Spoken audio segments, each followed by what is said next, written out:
Hello everyone. Today we are going to discuss about climate and adaptation of animals. आज हम discuss करेंगे adaptation के बारे में, एनिमल्स के अडेप्टेशन के बारे में और माइग्रेशन के बारे में। तो इस वीडियो को एंड तक जरूर देखें। Hello friends, welcome to my channel digital e school. Let's start करते हैं। सबसे पहले है क्लाइमेट एंड अडेप्टेशन। अब क्लाइमेट के बारे में मैंने आपको लास्ट वीडियो में डिटेल में बताया था कि क्लाइमेट क्या होता है कि किसी भी जगह का अगर हम 20 से 25 साल तक वेदर का पैटर्न देख ले, वहां के वेदर का एवरेज निकाल ले, तो उसे हम बोलते हैं क्लाइमेट। अब हम डिस्कस करेंगे अडेप्टेशन के बारे में कि अडेप्टेशन क्या होता है, और यहाँ पे हम सिर्फ एनिमल्स के अडेप्टेशन देखेंगे, प्लांट्स के नहीं। Features and habits which enable an animal to live in a particular habitat. मतलब एनिमल्स में कुछ स्पेशल फीचर्स होते हैं, हैबिट्स होती हैं कि वो किसी पर्टिकुलर हैबिटेट में सर्वाइव कर सके। अब कोई भी लिविंग ऑर्गेनिज्म किसी भी पर्टिकुलर हैबिटेट में कैसे सर्वाइव कर पाता है? अगर उसकी बॉडी जो है वहां के क्लाइमेट को अडेप्ट कर ले, उस क्लाइमेट के हिसाब से उसकी बॉडी जो है सूटेड हो, तभी वो सर्वाइव कर पाएगा। तो अडेप्टेशन जो है वो हेल्प करती है एनिमल्स को कि जिस एनवायरनमेंट में वो रह रहे हैं वहां के क्लाइमेट को विथस्टैंड कर सकें, इजिली सर्वाइव कर सकें, अपने फूड को अरेंज कर सकें, अपने आप को बचा सकें। तो अडेप्टेशन क्या होता है कि एनिमल्स में कुछ स्पेशल फीचर्स और हैबिट्स होते हैं जो उन्हें हेल्प करते हैं कि वो किसी पर्टिकुलर हैबिटेट में इजिली सर्वाइव कर सकें। Next is evolution. एवोल्यूशन क्या होता है? Features and habits that help an animal to adapt to their surroundings are the result of the process of evolution. जो स्पेशल फीचर्स, जो हैबिट्स जो है एनिमल्स की, जो उनको हेल्प करती हैं कि वो अपने आसपास की सराउंडिंग को अडेप्ट कर सके, वो किसका रिजल्ट है? मतलब ये कैसे हुआ? इस प्रोसेस ऑफ एवोल्यूशन। मतलब जो स्पेशल फीचर्स, जो हैबिट्स जो डेवलप हो रही है एनिमल्स में कि वो अपने आसपास की सराउंडिंग को अडेप्ट कर सके, वहां पे इजीली सर्वाइव कर सके, तो किसका रिजल्ट है? प्रोसेस ऑफ एवोल्यूशन का। Now next is animals live in two type of habitats. अब एनिमल जो है टू टाइप ऑफ हैबिटेट्स में रहते हैं। कौन कौन से हैबिटेट्स होते हैं? First is polar region, next is tropical rain forest. अब पोलर रीजन क्या होता है? Polar region are situated near the poles, that is north and south pole. अब हमारे अर्थ में पोलर रीजन कहाँ पे है? नॉर्थ पोल पे और साउथ पोल पे। हमारे दो पोल्स होते हैं, एक नॉर्थ पोल एक साउथ पोल। तो पोलर रीजन कहाँ पे है? एक नॉर्थ पोल पे है, सेकंड इज साउथ पोल पे। और कौन कौन सी कंट्रीज जो है जो बिलोंग करती हैं पोलर रीजन को? Countries belong to polar region are Canada, Iceland, Greenland, Norway, Finland. ये सारी कंट्रीज जो है कहाँ बिलोंग करती हैं? पोलर रीजन में। तो ट्रॉपिकल रेन फॉरेस्ट क्या होता है? Tropical rain forest are thick forest which grow near the equator. अब ट्रॉपिकल रेन फॉरेस्ट पता है बिल्कुल थिक फॉरेस्ट होते हैं, और ये कहाँ पे ग्रो होते हैं? नियर द इक्वेटर, मतलब इक्वेटर के दोनों साइड्स पे ट्रॉपिकल रेन फॉरेस्ट जो है ग्रो होते हैं। और यहाँ पे जो है सनलाइट जो है बिल्कुल डायरेक्ट आती है, तो ये बहुत हॉट भी होते हैं और यहाँ पे रेनफॉल भी बहुत होती है। तो इसलिए इनका क्लाइमेट कैसा होता है? Hot and wet. Versus polar region जो है वो कहाँ सिचुएटेड है? नॉर्थ पोल और साउथ पोल पे। तो वहां जो है सनलाइट डायरेक्ट तो जाती ही नहीं है, तो वो जो है मोस्ट ऑफ द ईयर्स क्या है? बिल्कुल ठंडे, मतलब वहां का क्लाइमेट कैसा होता है? कोल्ड होता है। तो बिल्कुल ठंडा होता है पोलर रीजन, और tropical rainforest hot and wet. अब कौन सी कंट्री जो है बिलोंग करती है यहाँ पे? Countries where tropical rainforest are found are India, Malaysia, Indonesia, Brazil. इन सारी कंट्रीज में क्या है? ट्रॉपिकल रेनफॉरेस्ट होते हैं। हमारे इंडिया में भी ट्रॉपिकल रेनफॉरेस्ट है। अब हम आगे इन दोनों हैबिटेट्स के बारे में डिटेल में डिस्कस करते हैं। सबसे पहले हम डिस्कस करेंगे पोलर रीजन के बारे में। Next is polar reason. तो अब हम डिस्कस करते हैं पोलर रीजन के बारे में। Polar region are covered with snow and it is very cold for most part of the year. तो पोलर रीजन जो है वो क्या, स्नो से कवर्ड रहते हैं। मैंने आपको बताया था ये कहाँ पे होते हैं? नॉर्थ पोल पे है और साउथ पोल पे है। तो ये क्या है, सब स्नो से कवर रहते हैं, इसलिए मोस्ट ऑफ द ईयर जो है इनका क्लाइमेट कैसा होता है? कोल्ड होता है। ये बिल्कुल ठंडे होते हैं क्योंकि स्नो से कवर रहते हैं, तो इनका क्लाइमेट कैसा होता है? बिल्कुल cold, very cold. For 6 months the sun does not set at the pole, while for the other 6 months the sun does not rise. तो पहले 6 महीने तो वहां पर सन वैसे ही सेट नहीं हो पाता पोल पे, वहां पर सनलाइट पहुंच ही नहीं पाती है प्रॉपरली, इसीलिए वो स्नो ठंडा, उनका क्लाइमेट बिल्कुल कोल्ड रहता है। और बाकी 6 मंथ जो है सनराइज ही नहीं होता, तो इसलिए मोस्ट ऑफ द ईयर जो है इनका क्लाइमेट कैसा होता है? Very cold. Animals living in polar regions have adapted to this severe conditions with their special features. अब यहाँ पे एनिमल जो रहते हैं वो इतने वेरी कोल्ड क्लाइमेट में सर्वाइव कैसे कर पाते हैं, ऐसे सीवियर कंडीशन में सर्वाइव कैसे कर पाते हैं? क्योंकि उनके पास जो है स्पेशल फीचर्स हैं। उन स्पेशल फीचर्स की वजह से उन्होंने अपनी आसपास की सराउंडिंग को क्या किया है? अडेप्ट कर लिया है। तो इसलिए वो वहां पे सर्वाइव कर पाते हैं, अपने फूड का अरेंजमेंट कर पाते हैं, अपने आप को बचा पाते हैं। कौन से एनिमल्स हैं जो ऐसे पोलर रीजन में पाए जाते हैं? The two animals which live in polar region are polar bear and penguins. अब इनके अलावा और भी एनिमल्स हैं, बट लेकिन हम डिस्कस करेंगे पोलर बियर के बारे में और पेंगुइन्स के बारे में। पोलर बियर जो है वो नॉर्थ पोल पे होते हैं और पेंगुइन्स कहाँ पे होते हैं? साउथ पोल पे। तो सबसे पहले हम डिस्कस करते हैं अडेप्टेशन ऑफ पोलर बियर, मतलब पोलर बियर जो है पोलर रीजन में सर्वाइव कैसे कर पाता है, उसके पास ऐसे कौन से स्पेशल फीचर्स हैं। Next is adaptation in polar bear. तो अब हम डिस्कस करते हैं पोलर बियर की adaptation. Polar bear have white fur because of which they are not visible in snow. तो पोलर बियर जो है किस कलर के होते हैं, व्हाइट कलर के, और स्नो किस कलर की होती है, व्हाइट कलर की। तो इसलिए पोलर बियर जो है बहुत इजीली मर्ज हो जाते हैं स्नो में, ये विजिबल ही नहीं हो पाते हैं।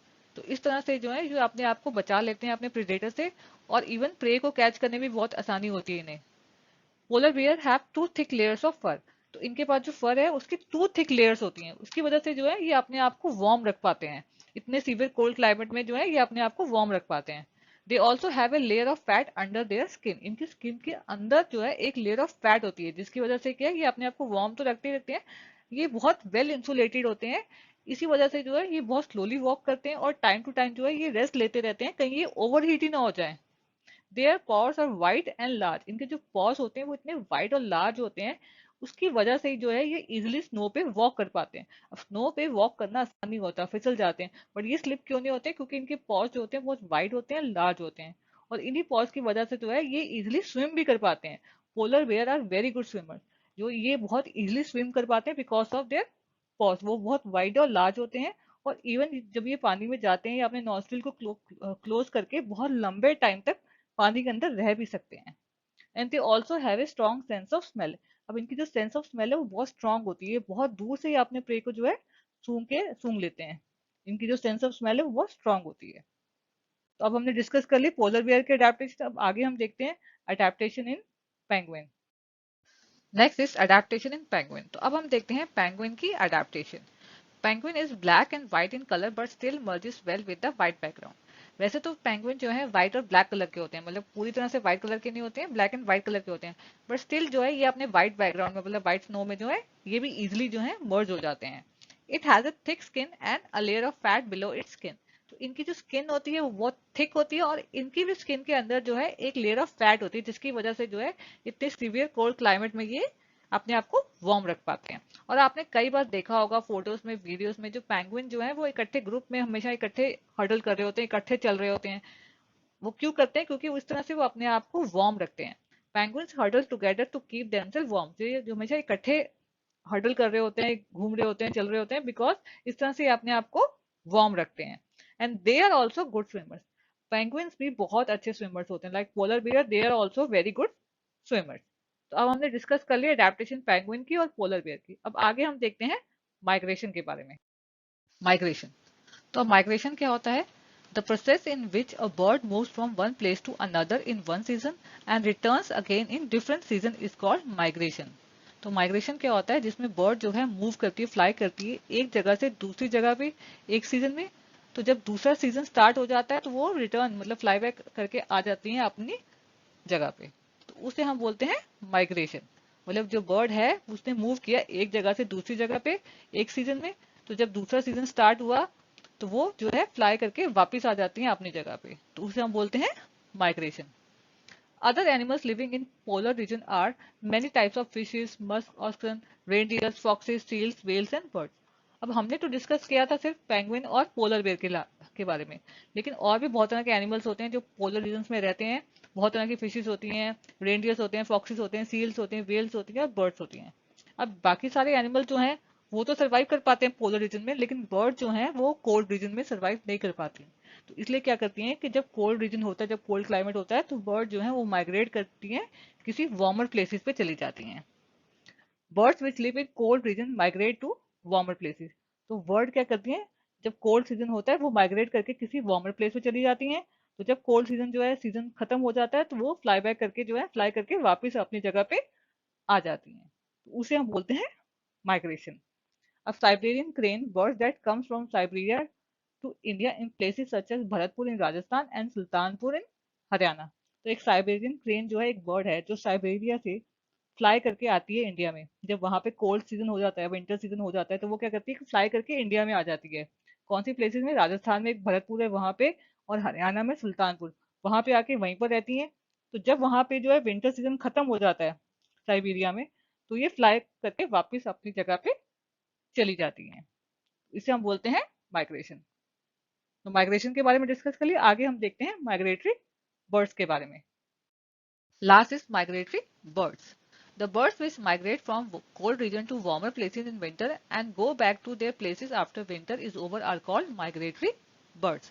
तो migratory birds कौन सी birds हुई जो migrate करती हैं cold region से वार्मर प्लेसेस में, मतलब जो विंटर सीजन में माइग्रेट कर जाती हैं वार्मर प्लेसेस पे, और जब विंटर सीजन खत्म होता है तो अपनी जगह पे वापस आ जाती हैं, तो उन्हें हम बोलते हैं migratory birds. Some migratory birds travel 15,000 kilometer to escape the extreme cold climate. मतलब कुछ कुछ माइग्रेटरी बर्ड्स तो ऐसी होती हैं जो 15,000 किलोमीटर जो है फ्लाई करके, मतलब 15,000 किलोमीटर जो है दूर जाती हैं कोल्ड क्लाइमेट को एस्केप करने के लिए, उसे दूर होने के लिए. They fly high where the wind flow is helpful and cold condition allow them to disperse the heat generated by their flight. तो ये क्या है, बहुत हाई फ्लाई करती हैं. तो हाई फ्लाई करती हैं जिसकी वजह से जब वहां पे जो विंड फ्लो होती है, मतलब जो हवा होती है वो बड़ी हेल्पफुल होती है, और इतना हाई फ्लाई करती है तो वहां पर टेम्परेचर जो एयर प्रेशर है वो भी लो होता है, तो उसकी वजह से क्या है जो हीट जनरेट हो रही होती है, बिकॉज वो कॉन्टिन्यूसली फ्लाई कर रही है, फ्लाइट की वजह से क्या हीट जनरेटेड होती है, तो हीट को जो जनरेट होती है उसको इजिली डिस्पर्स कर पाती हैं. But how this birds travel to some same place every year, year after year is still a mystery. मतलब कैसे ये बर्ड जो हैं फ्लाई करती हैं, मतलब कैसे ट्रेवल करती हैं, इनको कैसे पता होता है रास्ता, ये स्टिल अ मिस्ट्री. मतलब अभी तक कोई जज नहीं कर पाया तो कैसे कर पाती हैं ये बर्ड जो है माइग्रेट कैसे कर पाती है. It seems they have built in sense of direction and some birds may use landmarks and some birds may be guided by the sun and stars. तो ऐसा लगता है कि मतलब इनके पास जो है बिल्ट इन सेंस, मतलब ये सेंस करने की काबिलियत है कि ये इनको पता होता है कि भाई किस डायरेक्शन में इनको जाना है.